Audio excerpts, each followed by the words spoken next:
কোটা সংস্কারের দাবিতে আন্দোলনকারী চট্টগ্রাম বিশ্ববিদ্যালয়ের শিক্ষার্থীরা সকালে নগরীর ১৬ রেল স্টেশন এলাকা থেকে গণপদযাত্রা শুরু করেন। জেলা প্রশাসক কার্যালয়ের সামনে পৌঁছে থামেন তারা। পরে শিক্ষার্থীদের একটি প্রতিনিধি দল জেলা প্রশাসকের মাধ্যমে রাষ্ট্রপতি বরাবর স্মারকলিপি দেয়। স্মারকলিপিতে মূল দাবিটা হচ্ছে, আপনারা জানেন, সকল সরকারি চাকরিতে সকল গ্রেডে অযৌক্তিক ও বৈষম্যমূলক কোটা বাতিল করে সংবিধানে উল্লিখিত অনগ্রসর গোষ্ঠীর জন্য কোটাকে ন্যূনতম মাত্রায় এনে সংসদে আইন পাশ করে কোটা পদ্ধতিকে সংশোধন করতে হবে এবং সেটা সর্বোচ্চ ৫% হবে। মৌখিকভাবে কোনো কিছু আমাদের সাথে কথা হয়নি, আমাদের লিখিতভাবে একটি স্মারকলিপি এখানে জমা দেওয়া হয়েছে। এটি আমরা মহামান্য রাষ্ট্রপতি বরাবর পাঠিয়ে দেব।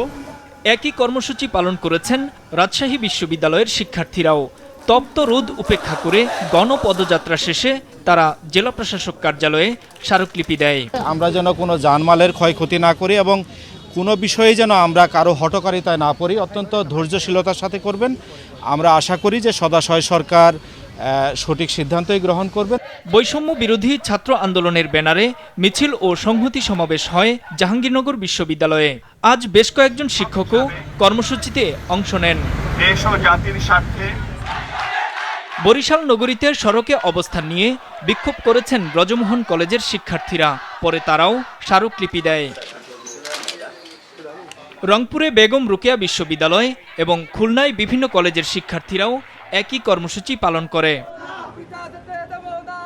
ময়মনসিংহে গণপদযাত্রা করে আনন্দমোহন কলেজ, নাসিরাবাদ কলেজ সহ বিভিন্ন কলেজের শিক্ষার্থীরা। নেত্রকোনাতেও জেলা প্রশাসকের মাধ্যমে রাষ্ট্রপতি বরাবর স্মারকলিপি দিয়েছে শেখ হাসিনা বিশ্ববিদ্যালয়ের শিক্ষার্থীরা। এদিকে পটুয়াখালী বিজ্ঞান ও প্রযুক্তি বিশ্ববিদ্যালয়, নোয়াখালী বিজ্ঞান ও প্রযুক্তি বিশ্ববিদ্যালয়, নোয়াখালী সরকারি কলেজ সহ বিভিন্ন কলেজের শিক্ষার্থীরাও কর্মসূচি পালন করেছেন। ঝিনাইদহে পদযাত্রা বের করে ইসলামী বিশ্ববিদ্যালয় সহ বিভিন্ন প্রতিষ্ঠানের শিক্ষার্থীরা। নূর মোহাম্মদ, মাছরাঙা নিউজ ডেস্ক।